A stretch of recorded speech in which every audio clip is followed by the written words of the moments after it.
എനിക്ക് സിദ്ദിഖ് സാർ എൻ്റെ അടുത്ത് കഥ പറയുമ്പോഴേ ലാൽ ലാൽ എന്നാണല്ലോ പറയണേ. ഞാൻ മോഹൻലാലാന്ന് വിചാരിക്കണില്ല, എന്നെ കൊണ്ട് പറ്റണില്ല. കാരണം പറഞ്ഞ് കേട്ടിട്ടുള്ള അറിവേ ഉണ്ടായിരുന്നുള്ളൂ.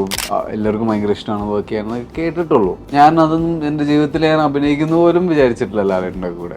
ലാലേട്ടനും കാണുമ്പോൾ തന്നെ ലാലേട്ടൻ അങ്ങനെ ഭയങ്കര കമ്പനിയൊന്നുമല്ല. അങ്ങനെ പറയുന്നത് മണ്ടത്തരാണെന്ന് എനിക്ക് തോന്നുന്നത്. ശരിക്കും എനിക്ക് ഭയങ്കര സന്തോഷമായിരുന്നു ഇന്ദ്രൻ ചേട്ടൻ്റെ കൂടെ വർക്ക് ചെയ്യുന്നത്. നമുക്ക് വല്ലാത്തൊരു സ്നേഹം തോന്നും. പുള്ളിയുടെ സിംപ്ലിസിറ്റിയുടെ മുമ്പിൽ നമ്മൾ അയ്യോ അങ്ങനത്തെ ഒരു ഫീലാണ്. അനഘയാണ് നമ്മുടെ എല്ലാം ഇതിൽ വഴികാട്ടി എന്നൊക്കെ വേണം പറയാം അല്ലേ സിനിമയിലെ. രാവിലെ മുതൽ വൈകുന്നേരം വരെ നിൽക്കുമ്പോൾ ഒന്നാമത് അവിടുത്തെ ചൂടൊന്നും സഹിക്കാൻ പറ്റില്ല. ഞാൻ കുറെ ഫ്രൂട്ട്സും ചോക്ലേറ്റ്സും ഒക്കെ ഞാൻ കൊണ്ടുവരും. ഇവന് അധികം കൊണ്ടുവരുന്നില്ല, ഞാൻ ഇവന് കൊടുക്കും. ഞാൻ ഡയറക്ടർ പെർസ്പെക്റ്റീവിലാണ് പറയുന്നത്, ആക്ടറായിട്ടല്ല. ഇവരെ ഞാൻ ഡീൽ ചെയ്യുന്ന സമയത്ത് വാവ് എന്ന് പറയുന്ന ഒരു ഫാക്ടറെ ആ സീൻ മാത്രം എടുത്തു നോക്കിയാൽ ഞാൻ അന്ന് അത്രയും ചെയ്തതിൽ അത് നന്നായിട്ട് ചെയ്തിട്ടുണ്ട് തോന്നുന്ന എല്ലാ സീക്വൻസുകളും രസമായിട്ടാണ് തോന്നിയത്. ജാനുവരി 5th എന്ന് പറയുന്ന ഡേറ്റിന് റിലീസ് ആകാൻ പോകുന്ന മൂവിയാണ്. ഓൾറെഡി ഈ മൂവിയുടെ കുറച്ച് പരിപാടികളൊക്കെ നമ്മൾ കണ്ടു. ആൻഡ് ഇനിയിപ്പോൾ actually we are waiting for this movie. എന്താണ് സംഭവം കൂടുതൽ അറിയാൻ വേണ്ടി ഈ സിനിമയുടെ പേരാണ് രാസ്ത അല്ലേ? യെസ്. അപ്പോൾ ഐ എം വെൽക്കമിങ് രാസ്തയുടെ ടീം ഇപ്പോൾ ഉള്ള അതിലെ ലീഡിങ് ക്യാരക്ടേഴ്സ് ചെയ്യുന്ന mister Sarjano. Hi, welcome. And Anagha and the man behind തീർച്ചയായിട്ടും പറയാം. ആൻഡ് പ്ലസ് ഇതിലൊരു കിടിലം റോളും ചെയ്തിട്ടുണ്ട്. The all together the master of all trades എന്ന് വേണമെങ്കിൽ പറയാം. Aneesh bro, thank you. Hello. Hi. എന്താണ് സംഭവങ്ങൾ, എന്താണ് വിശേഷങ്ങൾ, പുതിയ പരിപാടികൾ പറയൂ. നല്ല വിശേഷം. എന്താണ് ഈ രാസ്ത? അങ്ങനെ ഒരു tag director come actor Rasta പിന്നെ ഈ ഒരു സബ്ജക്റ്റിന് ഒരു പറ്റിയൊരു പേര് എന്നുള്ള രീതിയിൽ തന്നെയാണ് രാസ്തയിലേക്ക് എത്തിയത്. നമ്മൾ ഒരുപാട് പേരുകൾ ആലോചിച്ചിട്ടുണ്ടായിരുന്നു. ട്രailer കണ്ടപ്പോഴും അല്ലെങ്കിൽ അതിന്റെ ടീച്ചറൊക്കെ കണ്ടപ്പോൾ അറിയാൻ പറ്റും ഇതൊരു ഡെസേർട്ട് ലോക്കാണ്. അതിൽ വലിയ സസ്പെൻസ് ഒന്നും വെക്കുന്നില്ല. അപ്പോൾ ആ ഒരു ഡെസേർട്ട് ലോക്കിൽ ആ വഴി കണ്ടുപിടിക്കാനുള്ള യാത്ര, പിന്നെ നമ്മുടെ സിനിമ തുടങ്ങുന്നത് തന്നെ ഒരു വഴി അന്വേഷിച്ചിട്ടുള്ള ഒരു വേറൊരു യാത്രയാണ്. അങ്ങനെ ഒരു സെർച്ചിങ്ങിൽ എപ്പോഴും ഉണ്ട് ഈ സിനിമയിൽ. അപ്പോൾ അതുകൊണ്ട് തന്നെ രാസ്ത ഒരു സൂട്ടബിൾ ആയിട്ടുള്ള പേരാണ് തോന്നി. അങ്ങനെയാണ് രാസ്തയിലേക്ക് എത്തിയത്.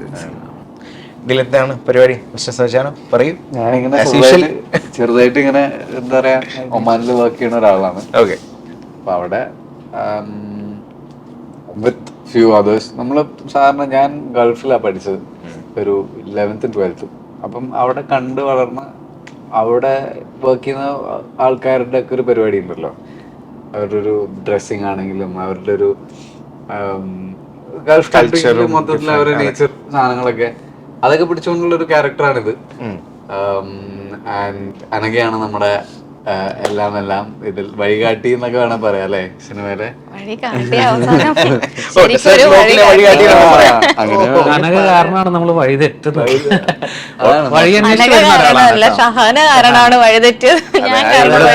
ഡയറക്ടറിന് ഒരു ചങ്കെടുപ്പ്. ഡയറക്ടർ ഓൾറെഡി അങ്ങ് പറയാം അനഘ കാരണമാണ് വഴി തെറ്റിയത്. ഓക്കെ, അനഘ പറഞ്ഞോ. ഇപ്പൊ ഞാനിതിൽ ഷഹാന എന്ന് പറഞ്ഞ ഒരു ക്യാരക്ടറാണ് ചെയ്യുന്നത്. ഒമാനിലേക്ക് എത്തുന്ന ഒരു പേർപ്പസ് ഉണ്ട്. അപ്പൊ ആ പേർപ്പസിന് വേണ്ടി അവിടെ എത്തിപ്പെട്ട ഒരു കുട്ടി, പിന്നെ ഹെൽപ്പ് ചെയ്യുന്ന 2 ആൾക്കാരാണ് എന്റെ ഇടവും വലവും ഇരിക്കുന്നത്. അപ്പൊ ആക്ച്വലി പറഞ്ഞു കഴിഞ്ഞാൽ അകപ്പെട്ട് പോകുന്നത് എല്ലാവരും ആണ് അകപ്പെട്ടു പോകുന്നത്.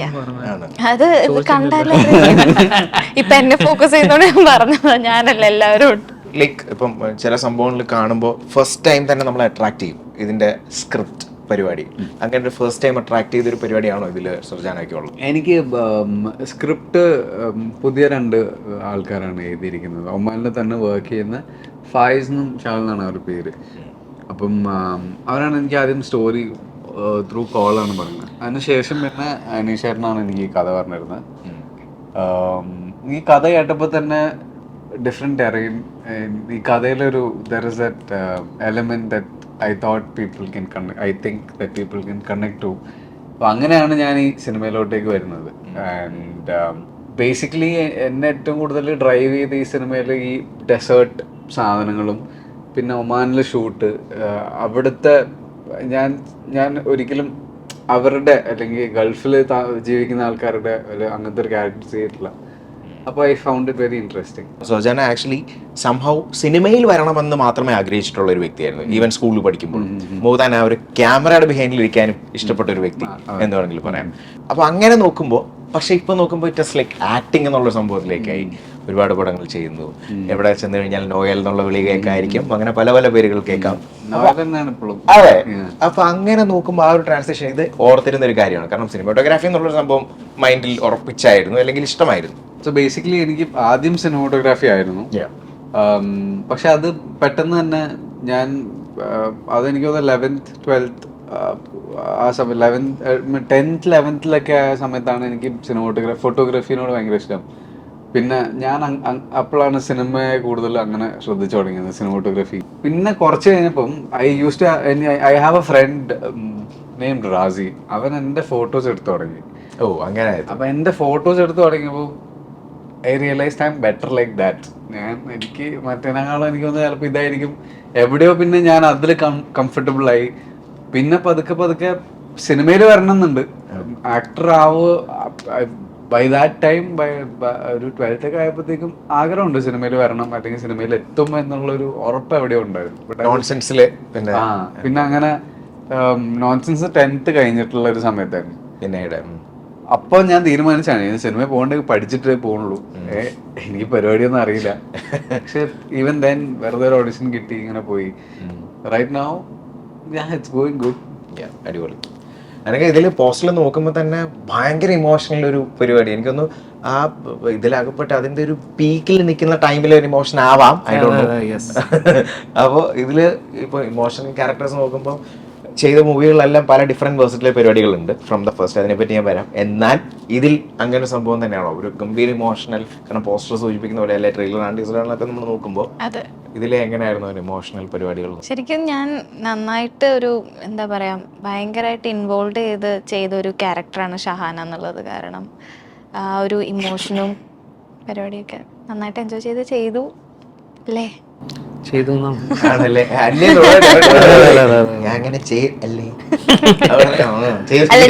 എനിക്ക് ഭയങ്കര എന്താ പറയാ, ക്യാരക്ടർ ചെയ്യുമ്പോ എനിക്കൊരു സാറ്റിസ്ഫാക്ഷൻ ഉണ്ടായിരുന്നു. സാധാരണ ഒരു മൂവി ഡയറക്റ്റ് ചെയ്യുമ്പോൾ ഇതെല്ലാം കഴിഞ്ഞ് റിലീസിന് വെയിറ്റ് ചെയ്യുമ്പോൾ ഒരു ടെൻഷൻ ഉണ്ട്. പക്ഷെ ഇത് വേണമെങ്കിൽ ഒരു ഡബിൾ എന്ന് പറയാം. കാരണം ഇതിനകത്തൊരു ക്യാരക്ടറും ചെയ്തിട്ടുണ്ട്. അത് ആക്ച്വലി എങ്ങനെയായിരുന്നു? ഇപ്പൊ ഡയറക്ഷൻ പ്ലസ്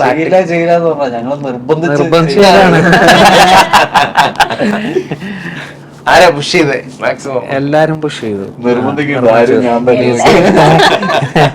ഞാൻ തന്നെ എന്നെ നിർബന്ധിച്ചെന്നൊക്കെ. എന്താണ് അതിലെ ഒരു അല്ല, അതിന്റെ ഒരു ടെൻഷൻ അങ്ങനല്ല. ടോട്ടൽ നമുക്ക് ഡയറക്ടറുടെ പെർസ്പെക്റ്റീവിലുള്ള ടെൻഷൻ തന്നെയാണ് കൂടുതൽ. ആക്ടർ എന്നുള്ളത് സെക്കൻഡറി മാത്രമേ ഉള്ളൂ. സാധാരണ ഒരു പിന്നെ ഞാൻ നേരത്തെ പറഞ്ഞു, സിനിമകൾ ഇറങ്ങുന്ന സമയത്ത് അങ്ങനെ വലിയ ടെൻഷൻസ് ഒന്നും എനിക്ക് ഉണ്ടാവാറില്ല. പക്ഷേ ഇതിൽ കുറച്ച് ടെൻഷൻസ് ഉണ്ട്. ഒരുപടി മേളിലുണ്ട് എന്നല്ല, ഈ സിനിമ റീച്ച് ആവാണ്ടിരിക്കരുത് എന്നുള്ളൊരു ആഗ്രഹം ഉള്ളിലുണ്ട്. കാരണം അതിൻ്റെ ഒരു എഫേർട്ട് കൊണ്ടും അതിൻ്റെ ഒരു ഔട്ട്കം കൊണ്ടും അത് ഡിസേർവ് ചെയ്യുന്നുണ്ട്. കുറച്ചുകൂടെ ഒരു തിയേറ്റർ വാച്ച് ഡിമാൻഡ് ഡിസേർവ് ചെയ്യുന്ന ഒരു പടമാണെന്ന് തോന്നിയത് കൊണ്ട് അതിൻ്റെ ഒരു ആ പ്രതീക്ഷയും അങ്ങനെ ഒരു ഇതുള്ളത് കൊണ്ട് എനിക്കൊരു ടെൻഷനുണ്ട്. ഇത് ഇനി എത്താണ്ടിരിക്കരുത് എന്നുള്ളൊരു ആഗ്രഹമുണ്ട്, അതേ ഉള്ളൂ. അല്ലാണ്ട് ആക്ടർ എന്നുള്ള രീതിയിൽ എന്നെ ആസ് ആൻ ആക്ടർ എന്നെ ആക്സെപ്റ്റ് ചെയ്യുമോ എന്നുള്ള ടെൻഷനൊന്നും എനിക്കില്ല. അത് എൻ്റെ ഒരു വലിയൊരു ഡ്രീമോ ഇല്ലെങ്കിൽ അങ്ങനെയുള്ളൊരു രീതിയിൽ പോയതല്ല. ഞാൻ എപ്പോഴും എനിക്കൊരു ഡയറക്ടറായിട്ട് ഇരിക്കാൻ ആഗ്രഹിക്കുന്ന ഒരാളാണ്. ശരിക്കും അനഘ എന്ന് പറയുന്ന ഒരു വ്യക്തി അല്ലെ, ആസ് എ പേഴ്സൺ നോക്കുമ്പോൾ ഇപ്പം ഇൻ്റർവ്യൂസിലൊക്കെ നോക്കുവാണെങ്കിൽ തന്നെ വളരെ കറക്റ്റായിട്ട് അതിൻ്റെ റിപ്ലേസ് ഇങ്ങനെ പറഞ്ഞ് കൊടുത്ത് ആ ബാലൻസിൽ നിർത്തി പറയുന്നൊരു വ്യക്തി. നോർമലി എങ്ങനെയാണ് അനഘ ആക്ച്വലി എങ്ങനെയാണ്? ഇപ്പം ഇതിന്റെ ഓപ്പോസിറ്റ് ഏതെങ്കിലും റോളുമായിട്ട് നമുക്ക് കമ്പയർ ചെയ്യാവോ? അല്ലെ ഇതിന്റെ ഓപ്പോസിറ്റ് ആണ്, ഉൾട്ടയാണ്? Like how? അങ്ങനെ ഞാനും അനഘയൊക്കെ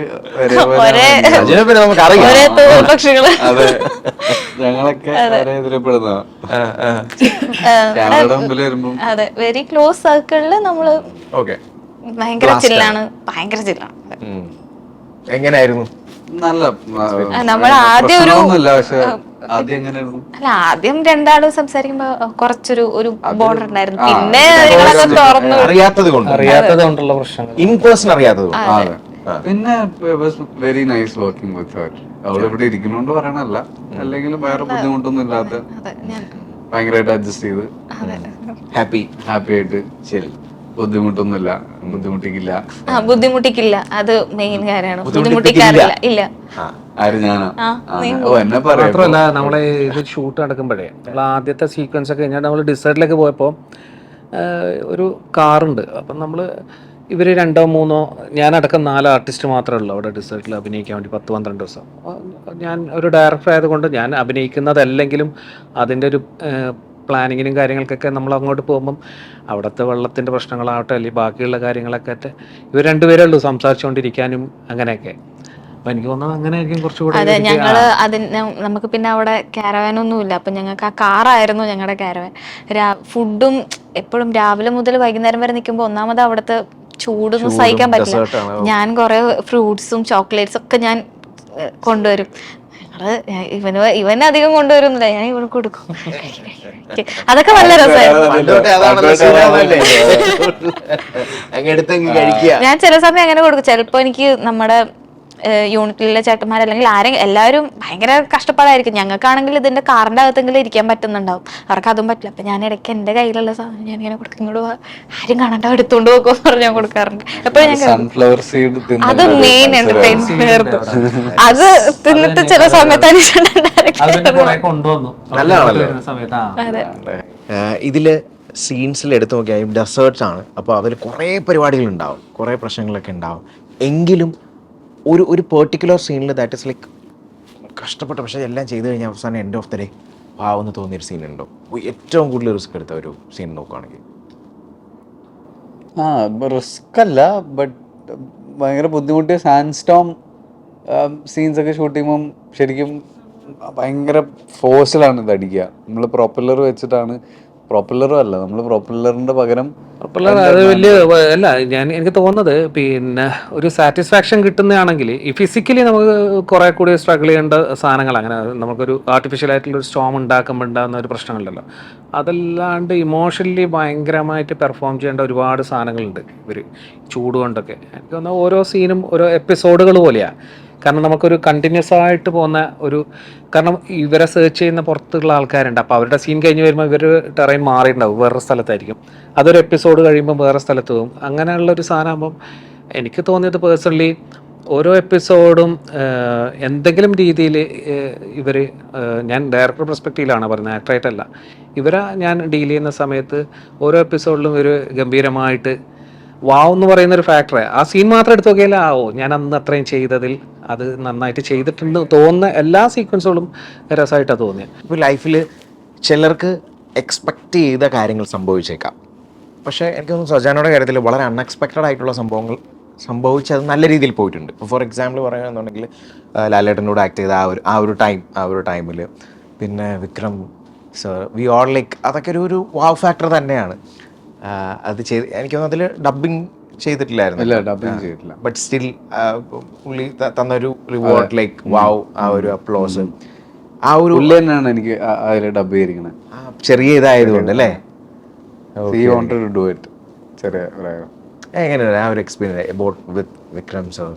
It was amazing. So we didn't have scenes together, but having met someone like that and പുള്ളിയുടെ ചെറുപ്പകാലം ചെയ്യുമ്പം ഉണ്ടാവുന്ന കുറച്ച് കൺസേൺസ് ഉണ്ടായിരുന്നു എനിക്ക്. I was not sure of how good I'm gonna be at that. കാരണം ആ ഫ്ലാഷ് ബാക്ക് പോർഷൻ ഭയങ്കര ഇമ്പോർട്ടൻ്റ് ആണ് സിനിമയിൽ. അതെ, അത് മര്യാദക്ക് വരണം എന്നും ഭയങ്കര നിർബന്ധം വർക്ക് ആവേണ്ട ഒരു സാധനമായിരുന്നു. അപ്പം പക്ഷെ ഐ മെറ്റ് ഹിം. ഞങ്ങൾ ഷൂട്ടിൻ്റെ ഇടയിൽ സാറിന് ഷൂട്ട് നടന്നുകൊണ്ടിരിക്കുമ്പം വെറുതെ ഒന്ന് പോയി കണ്ടു, ഹായ് പറഞ്ഞു. It was very sweet as an നമ്മൾ ഞാൻ ഇവിടെ അങ്ങനെ ഒരു ആക്ടറിനെ കണ്ടിട്ടില്ല. അതായത് നമുക്ക് ഇങ്ങോട്ട് വന്നിട്ട് ഒരു ചോദ്യം ചോദിക്കുമ്പോഴത്തേക്ക് ഫുൾ എക്സ്പ്ലനേഷൻ തരിക. ബാക്കി എല്ലാവരും ഒരു 1-2 അങ്ങനെ ഒന്നുമില്ല, ഇങ്ങനെ പറയാന്നല്ലാതെ ഹാഡ് സമ്മൺ ഭയങ്കര ജെന്യുവനായിട്ട് വന്നിട്ട് ഇങ്ങനെയൊക്കെയാണ് ഞാൻ ചെയ്യുന്നത്. അതും we have just met, first മീറ്റിങ്ങിലാണ് ഇതൊക്കെ. പിന്നെ ഡെഫിനറ്റ്ലി എന്നെ പടം കഴിഞ്ഞ് പുള്ളി ഡബ് ചെയ്തുകൊണ്ടിരിക്കുമ്പം സീന കണ്ടിട്ട് ഭയങ്കര ഇഷ്ടമായിട്ട് ഇപ്പം അവനെ കോൾ ചെയ്യണമെന്ന് പറഞ്ഞിട്ട് വിളിപ്പിച്ച് ഡയറക്ടർ വിളിച്ചിട്ട് എൻ്റെ അടുത്ത് പറഞ്ഞു very good you done sir நல்லா பண்ணிட்டு இருக்க എന്നൊക്കെ പറഞ്ഞു വിളിച്ച്. അത് മതിയായിരുന്നു എനിക്ക്. പിന്നെ കാണുമ്പോ പറഞ്ഞാലും മതി. വിളിച്ച് പറയാ തന്നെ സ്റ്റുഡിയോയിൽ ഡബ് ചെയ്തോണ്ടിരിക്കുമ്പോ നമ്പർ എടുത്ത് വിളിച്ച് പറഞ്ഞിങ്ങനെ പരിപാടി. ഇനി ഇതില് ബാക്കിയുള്ള ആക്ടേഴ്സ് നോക്കുകയാണെന്നുണ്ടെങ്കിൽ ആരൊക്കെയാണ് അതുകൂടെ പറയാം. ആരാധ്യ ഉണ്ട് അല്ലേ? ഇർഷാദൊക്കെ ഉണ്ട്, സുധീഷ് ചേട്ടനുണ്ട്, സാറുണ്ട്. ഇവരൊക്കെയാണ് ബാക്കിയുള്ള മെയിൻ കാസ്റ്റുകൾ. പിന്നെ പിന്നെ നമ്മുടെ ഒമാനിൽ നിന്ന് തന്നെ അവിടുന്ന് കുറെ ക്യാരക്ടേഴ്സ് ഉണ്ട്. നമ്മൾ ഇവിടുത്തെ മലയാളികൾ അവിടെ ജോലി ചെയ്യുന്ന ആൾക്കാരുണ്ട്, സിനിമ ഇഷ്ടപ്പെടുന്ന, അഭിനയം ഇഷ്ടപ്പെടുന്ന ആൾക്കാരുണ്ട്. അവർക്ക് ഇതൊരു അവസരമായിരുന്നു. അപ്പം നന്നായി ചെയ്യുന്ന ആൾക്കാർ തന്നെ അവിടെ ഡ്രാമയിലും അല്ലെ ഇങ്ങനെയുള്ള ആക്ടിവിറ്റീസിലൊക്കെ ഇപ്പോഴും സജീവമായിട്ടുള്ള ആൾക്കാരാണ്. അവർ വന്നിട്ട് നല്ല ഇമ്പോർട്ടൻ്റ് ആയിട്ടുള്ള ക്യാരക്ടേഴ്സ് ചെയ്തിട്ടുണ്ട്. പിന്നെ അത് കൂടാതെ പറയാനുണ്ടെങ്കിൽ അവിടുത്തെ വലിയ സ്റ്റാർസ്, ഒമാൻ അവിടുത്തെ സിനിമകളിലുള്ള അറബ് പടങ്ങളിലുള്ള സ്റ്റാർസ് ആൾക്കാരെ അഭിനയിച്ചിട്ടുണ്ട്. ഇപ്പം നമ്മൾ എത്ര മൂവികൾ ചെയ്താലും ചിലർക്ക് മാത്രം കിട്ടുന്ന ഒരു സംഭവമാണ് ആ ഫസ്റ്റ് മൂവിയിൽ വരുന്നൊരു ടാഗ്. അത് വാവുമായിരിക്കും. ചിലർക്ക് അത് ചിലപ്പോൾ കിട്ടണമെന്നില്ല. ഫസ്റ്റ് മൂവി ചെയ്താലും ചിലപ്പോൾ അത് വലിയ രീതിയിൽ വന്നു പോയിക്കണമെന്നില്ല. ചിലപ്പോൾ 5ാമത്തെ മൂവിയിലായിരിക്കും ഒന്ന് അറിയപ്പെടുന്നത്. പക്ഷേ ഫസ്റ്റ് മൂവിയിൽ തന്നെ first official the big movie എന്നുള്ള രീതിയാണ് ഉദ്ദേശിച്ചത്. അതൊരു നിങ്ങൾക്ക് 2 പേർക്ക് നോക്കുകയാണെങ്കിൽ ദാറ്റ് ഇസ് ലൈക്ക് നിങ്ങൾ 2 കാര്യത്തിൽ സെയിം സംഭവം എൻജോയ് ചെയ്ത വ്യക്തികളാണ്. അപ്പോൾ അതുകൊണ്ട് തന്നെ അതിന് ചിലപ്പോൾ ഒരു ടാഗ്, അതിനൊരു ഡിഫക്റ്റും കാണാം. ഇപ്പോൾ ഫസ്റ്റ് മൂവിയുടെ ഇപ്പോൾ ഫോർ എക്സാമ്പിൾ ആ മൂവി ചിലപ്പോൾ അതിനൊരു ചാലഞ്ച് ഉണ്ടാവാം. അങ്ങനെ നോക്കുകയാണെങ്കിൽ എന്തായിരിക്കാം? ഒന്നാമത് പൊതുവെ സിനിമ കിട്ടാനാണ് ബുദ്ധിമുട്ട്, ആൾക്കാർക്ക് സിനിമയിലോട്ട് എത്തിപ്പെടാനാണ്. എനിക്കത് വലിയ പ്രശ്നം ഉണ്ടായിരുന്നില്ല. ഫസ്റ്റ് സിനിമ കിട്ടാൻ ഭയങ്കര എളുപ്പമായിരുന്നു. സിനിമ ഹിറ്റായതും, പക്ഷേ ഒരു ഫസ്റ്റ് സിനിമ ഹിറ്റായി കഴിഞ്ഞാൽ അതിൻ്റെ ഒരു എക്സ്പെക്റ്റേഷൻ ഉണ്ട്. പിന്നെ ചെയ്യുന്ന സിനിമകൾക്ക് അങ്ങനെ ഒരു എക്സ്പെക്റ്റേഷൻ ഉണ്ടാവും. അത് but I think that's part of. എന്തായാലും എപ്പോഴും ആരും ഹൈയിൽ തന്നെ നിൽക്കില്ല. നമ്മൾ സിനിമ ചെയ്യുന്ന നമ്മളെ ഒരു ഡിസിഷനിൽ മാത്രമല്ലല്ലോ സിനിമ നന്നാവുന്നൊന്നും, കുറേ ആൾക്കാരുടെ വർക്കാണ്. ആൻഡ് ഐ തിങ്ക് എനിക്ക് എന്നെ സംബന്ധിച്ചിടത്തോളം ഇപ്പം ജൂൺ കഴിഞ്ഞപ്പോൾ ഒരു ഭയങ്കര ഹൈ ആയിരുന്നു, നല്ല രീതിയിൽ, ഭയങ്കര രീതിയിൽ. അപ്പോൾ അത് കഴിഞ്ഞിട്ട് വന്ന സിനിമകൾ ജൂൺ കാരണം വന്ന സിനിമകളാണ് ഓഫ് കോഴ്സ്. പക്ഷെ അതങ്ങനെ വർക്ക് ആയിട്ടില്ല. അപ്പം ഐ തിങ്ക് ഇതിങ്ങനെ ഇങ്ങനെ ഇങ്ങനെ പതുക്കെ പതുക്കെ താഴെ മേലൊക്കെ എപ്പോഴും ഉണ്ടാവും. And it's A part of the job. ഇപ്പം ലാലേട്ടനോട് ആ ഒരു ഇത് വന്ന ടൈമിൽ ആ ഒരു ബ്രദർ ആ ഒരു ഇതാണ് ഫസ്റ്റ് മൈൻഡിൽ വന്നൊരു സംഭവമാണ്. നമ്മളെല്ലാവരും ഇങ്ങനെ നിൽക്കുന്നൊരു സംഭവമാണ്. സോ വാട്ട് യു ഫെൽറ്റ് ആ ഒരു? എനിക്ക് സത്യത്തിൽ ലാലേട്ടൻ, എനിക്ക് സിദ്ദീഖ് സാർ എൻ്റെ അടുത്ത് കഥ പറയുമ്പോഴേ ലാൽ ലാൽ എന്നാണല്ലോ പറയണേ. ഞാൻ മോഹൻലാലാന്ന് വിചാരിക്കണില്ല, എന്നെ കൊണ്ട് പറ്റണില്ല. കാരണം ലാലേട്ടൻ്റെ ബ്രദർ എന്നുള്ള സാധനം ആദ്യം പറയുമ്പോൾ ഞാൻ ശരിക്കും വിശ്വസിച്ചിട്ടില്ല. ലാൽ സാർ അങ്ങനെ ലാലായിരിക്കും എന്നൊക്കെ ഇങ്ങനെ വിചാരിച്ച്, പിന്നെ ഓക്കെ മോഹൻലാൽ തന്നെയാണ് എന്ന് മനസ്സിലായൊരു മൊമെന്റ് ഉണ്ട്. എനിക്ക് പറഞ്ഞ് കേട്ടിട്ടുള്ള അറിവേ ഉണ്ടായിരുന്നുള്ളൂ. ലാലേട്ടനെ ലാലേട്ടൻ ഭയങ്കര കംഫർട്ടബിൾ ആക്കും, എല്ലാവർക്കും ഭയങ്കര ഇഷ്ടമാണ് വർക്ക് ചെയ്യാൻ കേട്ടിട്ടുള്ളൂ. ഞാൻ അതൊന്നും എൻ്റെ ജീവിതത്തിൽ ഞാൻ അഭിനയിക്കുന്ന പോലും വിചാരിച്ചിട്ടില്ല ലാലേട്ടൻ്റെ കൂടെ. പക്ഷെ അത് ഫസ്റ്റ് ഡേ മെറ്റും ഞാൻ ഭയങ്കര ഞാൻ ആ കേട്ട പോലെ ഒന്നും അല്ലായിരുന്നു. ഇൻ ദ സെൻസ് ഇദ്ദേഹത്തിന് ഭയങ്കര ഒരു മിസ്റ്ററി എനിക്കാണെങ്കിൽ ഫിഗർ ഔട്ട് ചെയ്യാൻ പറ്റുന്നില്ല. നമ്മൾ ചില ആൾക്കാരെ പറ്റി കുറെ കേട്ടിട്ട് അവരെ കാണുമ്പോണ്ടാവുന്നൊരു ഇതുണ്ടല്ലോ. അതെ, എനിക്ക് ലാലേട്ടനെ കണ്ടിട്ട് എനിക്ക് എന്താ ഇതെങ്ങനെയാണ് പുള്ളി എന്ന് നേരിട്ട് കാണുമ്പോഴുള്ളൊരു പരിപാടി എനിക്ക് മനസ്സിലായില്ല ഫസ്റ്റ് ഡേ. ഞാൻ കുറച്ച് ഡിസ്റ്റർബ്ഡ് ആയിരുന്നു അതിലിങ്ങനെ എന്താ അങ്ങനെ. പിന്നെയാണ് ലേറ്റർ ഐ റിയലൈസ്ഡ് പുള്ളിക്കാരനും ടൈം എടുക്കും. ലാലേട്ടനും കാണുമ്പോൾ തന്നെ ലാലേട്ടൻ അങ്ങനെ ഭയങ്കര കമ്പനിയൊന്നുമല്ല, അങ്ങനെ പറയുന്നത് മണ്ടത്തരാണെന്ന് എനിക്ക് തോന്നുന്നത്. പക്ഷേ he makes N effort, he makes very good efforts. എനിക്ക് ബിഗ് ബ്രദറിൻ്റെ സമയത്ത് ഷൂട്ട് ചെയ്യുന്നതിൻ്റെ സമയത്ത് ഏതൊരു ദിവസം ഞാൻ എന്നെ എപ്പോഴും ഹലോ ഗുഡ് മോർണിംഗ് ബ്രദർ എന്നൊക്കെ പറഞ്ഞിട്ട് എനിക്ക് റെസ്പോണ്ട് ചെയ്യണത്. ഏതൊരു ദിവസം ഞാൻ എന്തോ ഒരു മെസ്സേജ്, കൂടുതൽ എനിക്ക് മെസ്സേജ് അയക്കാൻ തോന്നാറില്ല. കാരണം എന്താ പറയാ, നമുക്ക് ഇങ്ങനെ ഒരു ഓപ്പർച്യൂണിറ്റി കിട്ടിയെടുത്തില്ലൊന്നും പറയാൻ പക്ഷെ എന്നാലും നമുക്ക് ആ ഒരു ഫ്രീ സ്പേസ് ഉണ്ടെന്ന് തോന്നിപ്പിക്കുന്ന രീതിയിലാണ് നമ്മൾ സംസാരിച്ചിട്ടുള്ളത്. ഞാൻ ഏതൊരു ദിവസം എന്തോ മെസ്സേജ് അയച്ചിട്ട് കണ്ടില്ല, ആലിട്ടറിന് കാണുന്ന റെസ്പോണ്ട് ചെയ്യാത്തതിൽ നമുക്കൊരു വിഷയമില്ലല്ലോ, നമ്മളതിനെപ്പറ്റി ആലോചിക്കുക പോലും ഇല്ല. അടുത്ത ദിവസം എനിക്ക് message I M so sorry, ഞാൻ എന്തിലും ആയിപ്പോയി, പറഞ്ഞു യാ എനിക്കത് റെസ്പോണ്ട് ചെയ്യാൻ പറ്റിയില്ല. കൂട്ടുകാർ പോലും അങ്ങനെ പറയാറില്ല. ഇല്ല, അതാണ്. അതുപോലെ തന്നെ ഒരു വ്യക്തിയാണ് ഇന്ദ്രൻ ചേട്ടൻ എന്ന് പറയുന്ന വ്യക്തി.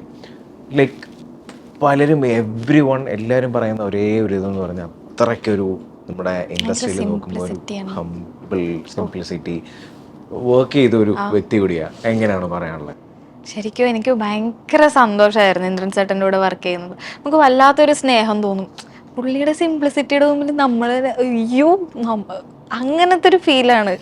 പിന്നെ ഒബ്സർവ് ചെയ്യാനാണെങ്കിൽ നമ്മൾ പെർഫോം ചെയ്യുന്ന സമയത്ത് സെക്കൻഡ്സിൽ ഫേസിലുള്ള എക്സ്പ്രഷനൊക്കെ മാറും. അപ്പം അത് കാണുമ്പോൾ ഞാൻ ചോദിക്കും ഇതെങ്ങനെ ഇത് സംഭവിക്കുന്നത്. ആ നടത്തത്തിൽ പോലും ആ ഒരു ഇമോഷൻ നമുക്ക് കിട്ടും, ഭയങ്കരമായിട്ട് കണക്റ്റഡ് ആവും. പിന്നെ നന്നായിട്ട് സംസാരിക്കും, നല്ല തമാശ പറയും, ഒരു ഭയങ്കര സിമ്പിളായിട്ടുള്ള ഒരാളായിരുന്നു. അവസാനം ഇത്രയും നല്ലൊരു ആക്ടറുടെ കയ്യിൽ നിന്ന് ഒരു കോംപ്ലിമെൻറ്റ് കിട്ടുമ്പോൾ വേറെ ഒന്നും വേണ്ട, ഷൂട്ട് കഴിഞ്ഞിട്ട് അങ്ങനത്തെ ഒരു കോംപ്ലിമെൻറ്റ് കിട്ടുമ്പോൾ സൂപ്പർ ഹാപ്പിയാവും. നമ്മളെ കുറെ തിങ്ക് ചെയ്യിപ്പിക്കുമെന്ന് ഞാൻ കേട്ടിട്ടുണ്ട്. ചേട്ടൻ്റെ കൂടെ നമ്മൾ കുറച്ച് നാള് നിന്നാലേ അല്ലെ കുറച്ച് ദിവസം നമ്മളെ ഒരുപാട് കാര്യങ്ങൾ ഒരുപാട് കഥകളുണ്ട് കേൾക്കാൻ വേണ്ടിയിട്ട്.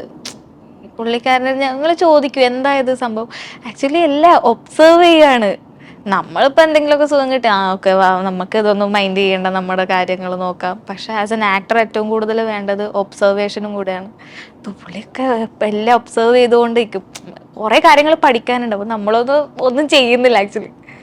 എനിക്ക് തോന്നുന്നത് ജനറേഷൻ്റെ ഒരു ഇന്ദ്രൻ ചേട്ടനെ ഞാൻ അസോസിയേറ്റ് ചെയ്യുന്ന സമയങ്ങളിൽ, അസിസ്റ്റൻ്റ് അസോസിയേറ്റ് ആയിട്ട് ചെയ്യുന്ന സമയങ്ങളിൽ സിനിമകളിൽ ഒന്നിച്ച് വർക്ക് ചെയ്തിട്ടുണ്ടായിരുന്നു. എൻ്റെ പടത്തിലും അഭിനയിച്ചിട്ടുണ്ട് കേട്ടോ, ബഷീറിൻ്റെ പ്രയാണത്തിലൊക്കെ അഭിനയിച്ചിട്ടുണ്ട്. അസിസ്റ്റൻ്റ് അസോസിയേറ്റ് ആയിട്ട് വർക്ക് ചെയ്ത് നമ്മൾ കഴിഞ്ഞ് വീട്ടിൽ വന്ന് ചിലപ്പോൾ 2-3 മാസം കഴിഞ്ഞാൽ, പ്രത്യേകിച്ച് അസിസ്റ്റൻ്റ് ഡയറക്ടേഴ്സിനൊന്നും അങ്ങനെ ആർട്ടിസ്റ്റുകൾ വിളിക്കില്ലല്ലോ. അപ്പോൾ എനിക്ക് കോൾസ് വരാറുണ്ട്. അപ്പോൾ ഞാൻ ഭയങ്കര ഇയാളാണ്, പക്ഷെ വിളിച്ചിട്ട് സിനിമയൊന്നും സംസാരിക്കില്ല. കാരണം നമ്മൾ പേഴ്സണൽ കാര്യങ്ങളൊക്കെ സംസാരിച്ച് കുറേ നേരം സംസാരിക്കും, ഇടയ്ക്ക് വിളിക്കും. അപ്പം നമ്മളെപ്പോഴും വിളിക്കുന്ന ആളെ പോലെയൊക്കെ സംസാരിക്കും. ഭയങ്കര ഒരു അത്ഭുതമായിരുന്നു ആ മനുഷ്യൻ. പിന്നീടാണ് പുള്ളി ലീഡിങ് റോൾസ് ചെയ്യാൻ തുടങ്ങുന്നതും കുറച്ചുകൂടി ഇപ്പോഴും ഇടയ്ക്ക് വിളിക്കും പുള്ളിൻ്റെ. എനിക്ക് തോന്നുന്നത് ഉടൽ എന്നുള്ള സിനിമ ഇറങ്ങിയപ്പോഴേ ഒരുപാട് കാലങ്ങളായിട്ട് നമ്മൾ വിളിയൊന്നും ഇല്ലാണ്ട് ഒരു ദിവസം പെട്ടെന്നൊരു കോള്, പക്ഷേ എന്താണ് എവിടെയാണ് സോൺ. അപ്പോൾ ഞാൻ ആ പടം കണ്ടിട്ടില്ല. അപ്പോൾ ആ സമയത്ത് തന്നെ വിളിച്ചിട്ട് പറഞ്ഞു ഉടൽ വന്ന് പോയ ഒരു 1 വീക്ക് കണ്ടായ സമയത്ത് എന്നോട് ചോദിച്ചു ഇങ്ങനെ ഒരു പടം ഞാൻ ചെയ്തിട്ടുണ്ട്, അപ്പം കണ്ടോന്ന് അറിയാൻ വേണ്ടിയിട്ടാണ്. ഞാൻ പറഞ്ഞു ചേട്ടാ കണ്ടില്ല സോറി. അപ്പോൾ പറഞ്ഞാൽ കാണണം, എനിക്ക് ഭയങ്കര ഇഷ്ടമുള്ളൊരു സിനിമയാണ്. വെറുതെ അത് പറയാൻ വേണ്ടിയിട്ട് വിളിക്കുന്ന ഒരു മനുഷ്യനാണ്. അതെ അതെ അതെ. ക്യാരക്ടേഴ്സ് പല രീതിയിലുണ്ടാവും. ഒരു ലവർ ബോയ് ക്യാരക്ടർ ആവാം, അല്ലെങ്കിൽ അതിനകത്തൊരു ഗ്രേ ഷെയ്ഡ് പരിപാടിയാവാം. ഏത് വന്നാലും നമ്മൾ ചെയ്യുക എന്നുള്ളതാണ് എല്ലാ ആക്ടേഴ്സിനെ സംബന്ധിച്ച്. പക്ഷേ എങ്കിലും ഒരു പോയിന്റ് ചിലപ്പോൾ നമുക്ക് കംഫർട്ടബിൾ എന്ന്, അല്ലെങ്കിൽ നമ്മൾക്ക് കുറച്ചുകൂടെ താല്പര്യം എന്ന് തോന്നുന്നൊരു ക്യാരക്ടർ അങ്ങനെയുണ്ട്. ഇപ്പം ലവർ ബോയ് പരിപാടികളുണ്ട്, ഇപ്പോൾ ഒരു ഗ്രേ ഷെയ്ഡ് നോക്കുകയാണെങ്കിൽ അല്ലെ അങ്ങനെ നോക്കുകയാണെന്നുണ്ടെങ്കിൽ എനിക്കൊരു ഉഡ്ഡായിപ്പ് പരിപാടി ചെയ്യണമെന്നുണ്ട്. നല്ലൊരു സെറ്റിൽ എങ്ങനെ ഉണ്ടായിരുന്നു? സെറ്റിൽ എല്ലാവരും പറഞ്ഞിട്ടുണ്ടായിരുന്നു പിന്നെ കുഴപ്പമില്ല. ഡയറക്ടറിന്റെ അഭിപ്രായം അറിയിക്കും. ആക്ടിംഗ് എന്ന് പറഞ്ഞാൽ ബിഹേവിയറാന്നുള്ളതുകൊണ്ട്